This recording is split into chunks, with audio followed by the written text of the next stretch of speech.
Hello, my name is Kevin Howard, and I'm the host of Breadcrumbs, a podcast for people who know it's not working. Welcome to the YouTube cut for episode 27, Why There Is No Hierarchy in Existence.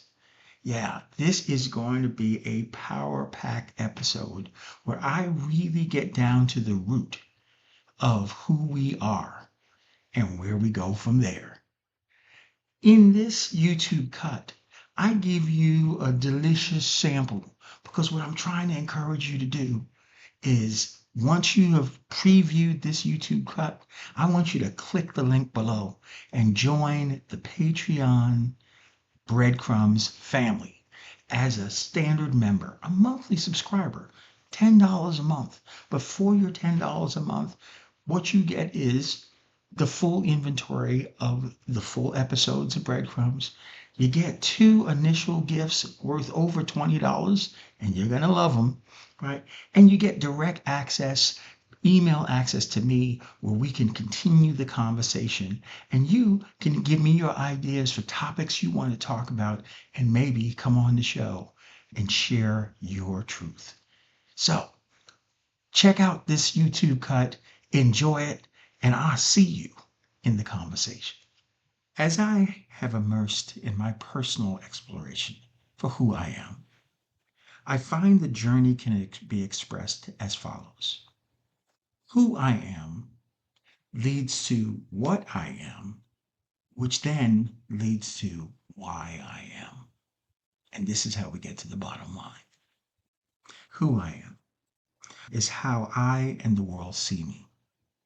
I am a human, biologically male, a descendant of Panamanian and African American lineage. I was born 60 years ago in the Bronx, New York, which makes me an American. I'm a college graduate, a military veteran who built a 25-year career in business banking, but now works in climate risk management and sustainability. I voted Democratic for 20 years, Republican for 5 years, and independent ever since. I could go on, but by now I hope you see the pattern. Who I am shows only the uniforms I wear. To understand more, I must explore how I exist. I need oxygen to breathe, water to drink, nutrient food to eat, clothes and shelter to protect my body from extreme weather, and so much more. Yet I do not produce what I need to exist. Therefore, I exist as part of a greater reality. How did I come to exist?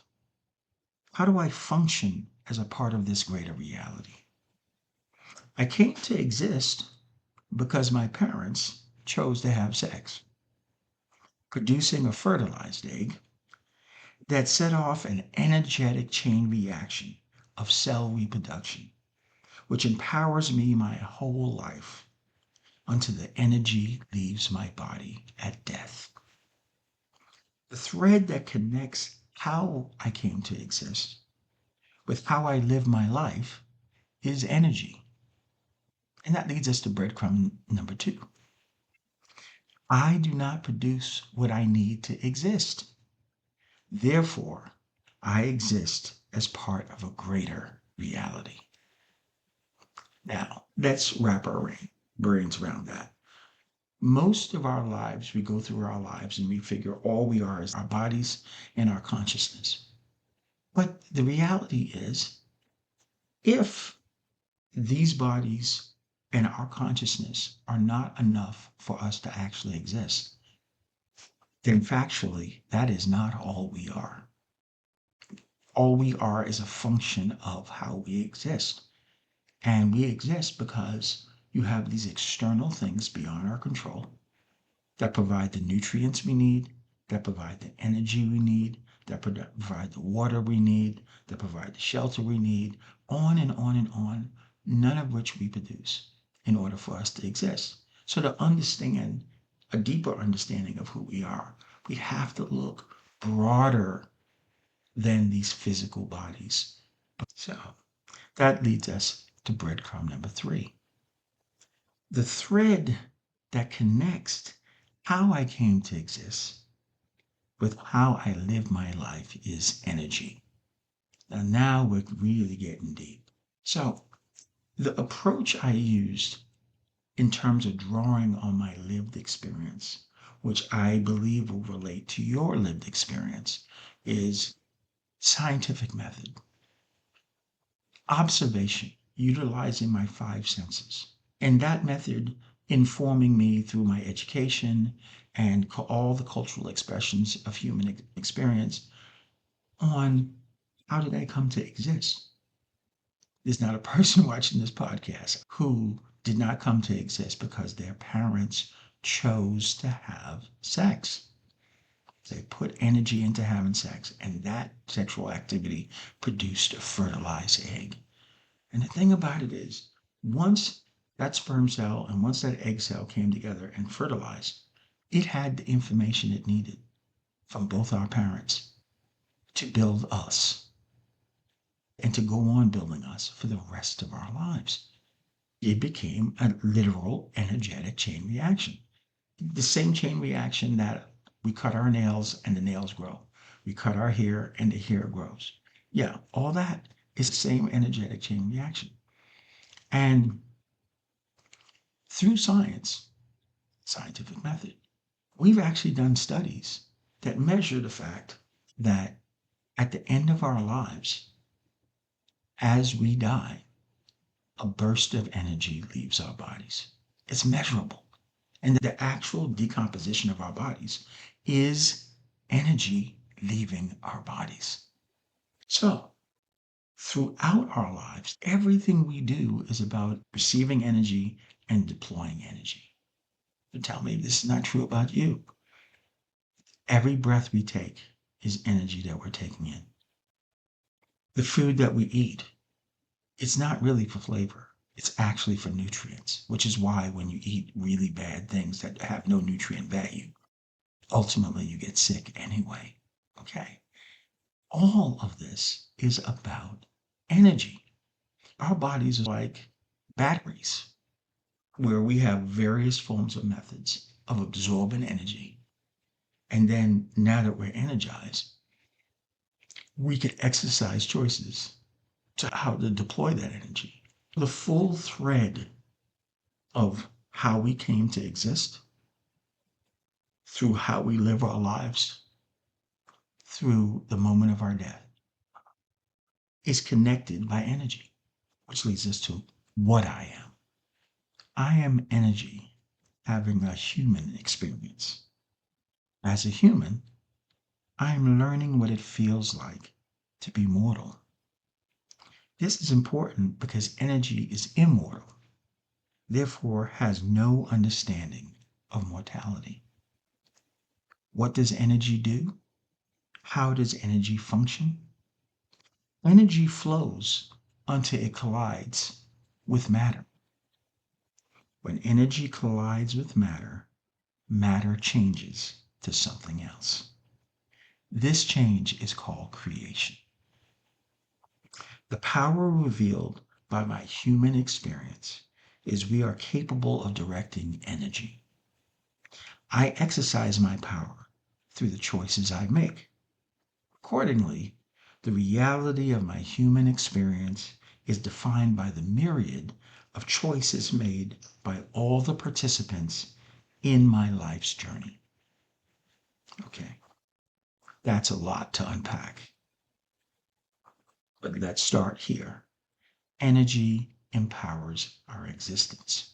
Our capacity to do anything is a function that we have adequate energy. But once we do have adequate energy and we exercise that energy, we direct that energy through making choices, now we are deploying the energy in a process of co-creation. And we will look to all our lived experiences to demonstrate that's exactly what we do. So this leads us to breadcrumb number 5. All existence is energy at different pressure conditions. Now, I know you're thinking, what is he talking about? The first law of thermodynamics is that energy cannot be created or destroyed. It only transfers. So first and foremost, that establishes scientifically that energy is eternal. This is where we were talking about in the excerpt, that as energy having a human experience, the human experience teaches us about mortality because energy is immortal. It cannot be destroyed. It cannot be created. It merely transfers. But how it transfers is it transfers across pressure systems. And this is what I mean about all existence is energy at different pressure. Because matter is simply energy, highly compressed energy, which is why as a body dies and the energy starts leaving the body, the pressure holding the body together starts dissipating. And that dissipation is the energy leaving the body. And we can measure the energy leaving the body, which means that the matter is reducing in its pressure system and becoming more and more energy being released. Everything we choose to do in our life demonstrates that we eat, we breathe, we drink water, we build energy. Then we decide, I want to run a marathon. I want to write a book. I want to be a doctor. And we decide to direct energy to achieve those things. And then we do. All of a sudden, it changes the physique of our bodies. It changes the path that we take. It changes the education that we need. But all along the way, as we continue to eat, as we continue to gather energy, we deploy it to continue to do these functions until we achieve the goal, until we publish a book, onward at last. All of that is exercising our ability as humans to draw the energy in and direct it in a way to co-create something that did not exist before. If all things in existence are energy, where does that leave the basis on which there is a hierarchy in existence? Because we do feel this way. There is a historical rationale. And that historical rationale, in terms of the hierarchy of existence, is tied typically to consciousness, certainly in the Western civilization and Western culture. Yeah, we view humanity as having fully developed consciousness, discretion, agency, and we view other species as having a reduced amount of consciousness. And we rank the hierarchy of existence based on the level of consciousness, how close they are to our consciousness. And for those that are perceived as having almost no consciousness, we've created a characterization. We say they function on instinct, which is really consciousness on autopilot. And for the lowest of all things, the inanimate objects, we view them as just stuff because they have no consciousness. They don't function with any instinct. They exercise no discretion that is discernible to us. And so this is the hierarchy of existence that's deeply embedded, deeply rooted in our culture. You've reached the end of the YouTube cut for episode 27. Why there is no hierarchy in existence. I hope this YouTube cut whet your appetite enough to convince you to click that link below. Join the Breadcrumbs community as a monthly standard member on Patreon. And you can watch not only the rest of the episode, but you can watch all the full episodes. I'm going to package up 2 gifts for you worth over $20, send it your way free, and you get direct email access to me so we can engage in the conversation. We can deepen the conversation, and I can hear more from you about the topics that are affecting your life and possibly offer you the opportunity to come on the podcast and share your truth. So click the link below, join the family, and I'll see you next time in the conversation.